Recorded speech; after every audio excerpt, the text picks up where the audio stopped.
That's just childish and immature and disrespectful. Don't do that to each other. All right, here's another example of a bad time to try to engage in conflict. When you're really tired and about to go to bed. Now, I know, as we'll look at later, in the Bible it says, don't let the sun set on your anger. The Bible does say that. We'll talk about it later. But if you've waited until it's just before bedtime, you're both tired, you're about to go to sleep, you've missed your chance. Sorry. Because what will happen is when you're really tired, you're more likely to be grouchy and less likely to be patient with each other.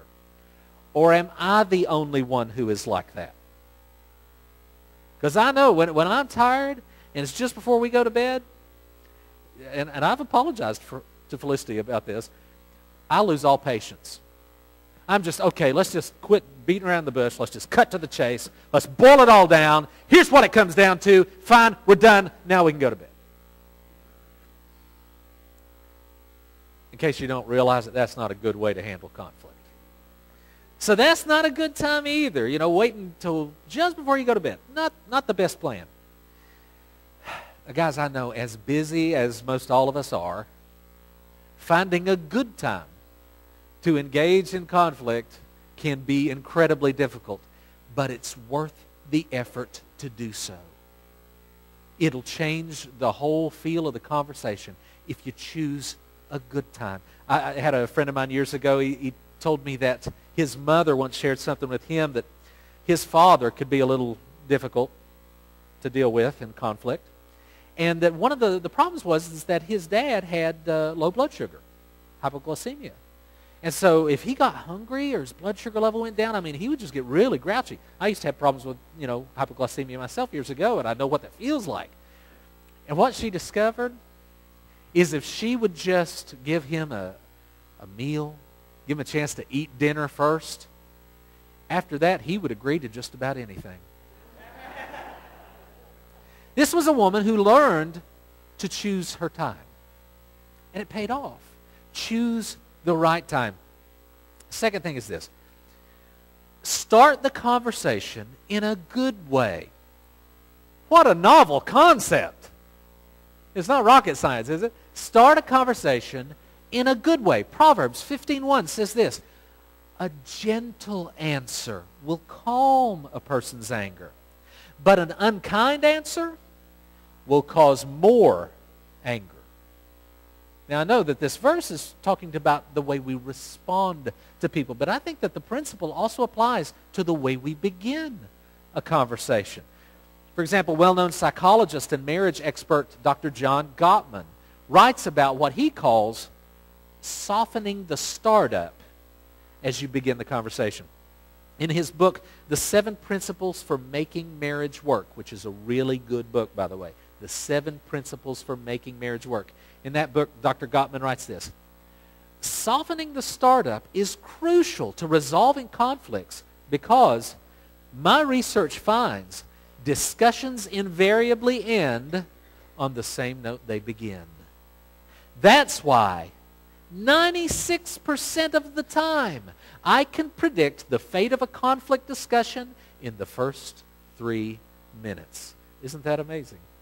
If you start an argument harshly, meaning you attack your spouse verbally, you'll end up with at least as much tension as you began. But if you use a softened startup, meaning you complain but don't criticize or otherwise attack your spouse, the discussion is likely to be productive. And if most of your arguments start softly, your marriage is likely to be stable and happy. Gottman writes about how important it is for us to begin with a complaint and not with a criticism. Now, do you know what the difference is between a complaint and a criticism? One of the examples that Dr. Gottman gives is this. Here's a complaint. There's no gas in the car. Why didn't you fill it up like you said you would? That's a complaint.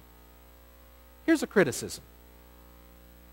Why can't you ever remember anything? I've told you 1,000 times to fill up the tank, and you didn't. Did you notice the difference? Complain, don't criticize. In other words, Address the problem, but don't attack the person.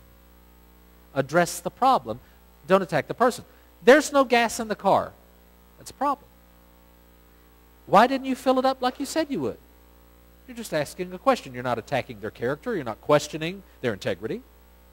You're just asking why. Why didn't you fill it up? Why can't you remember anything? Now you're attacking their person. You know what? You're selfish. You're greedy. You're forgetful.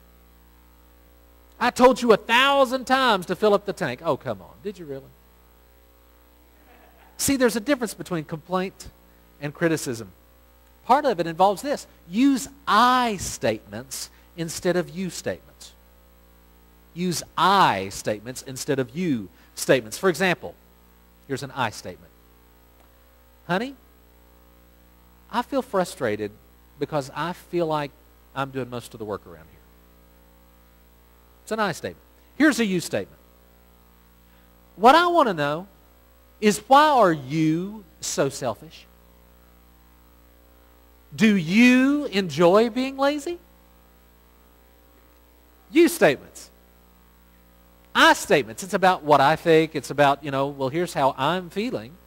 You statements. It's about what I think of you, your character.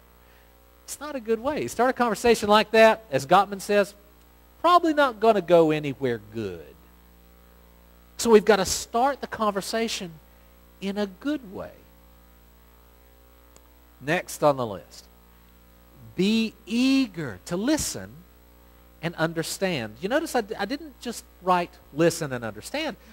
I said be eager to listen and understand. Part of this is giving your spouse the benefit of the doubt. Be eager to hear their side of things. All right, maybe he or she has a good reason for acting in this apparently inconsiderate way. I'm going to give them the benefit of the doubt. I'm eager to listen. I want to understand. At least that's the way we should be. Back in the Sermon on Communication, one of the passages we looked at was James 1:19 and 20. And there we read this. Understand this, my dear brothers and sisters. You must all be quick to listen, slow to speak, and slow to get angry. Human anger does not produce the righteousness God desires.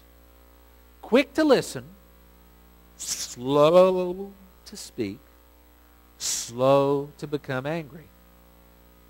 Now, as I said in the Sermon on Communication, one of the ways to help us do this is to practice something called reflection. Reflection. This is when you reflect back to him or her what you thought they were saying and give them a chance to either affirm or deny your perception. In other words, after your partner makes a statement, you respond by asking, okay, are you saying that? And then you put it in your own words the way it came across. This gives them the opportunity to either hear it and say, yeah, that's what I'm saying. Or they can say, that's how I came across? No, that's not what I meant. Here's what I meant. And then you can clarify it. And it's amazing how many arguments can be nipped in the bud, as Barney Fife would say, right in the beginning, if you just clarify some things. So much tension sometimes is caused just by miscommunication. So clarify. Practice that reflection. James 1:19, as we saw, says that we should be quick to listen and slow to speak. Are you slow to speak? Would your spouse say that you are slow to speak or slow to become angry? Are you slow to jump to conclusions? See, that's what a lot of us do.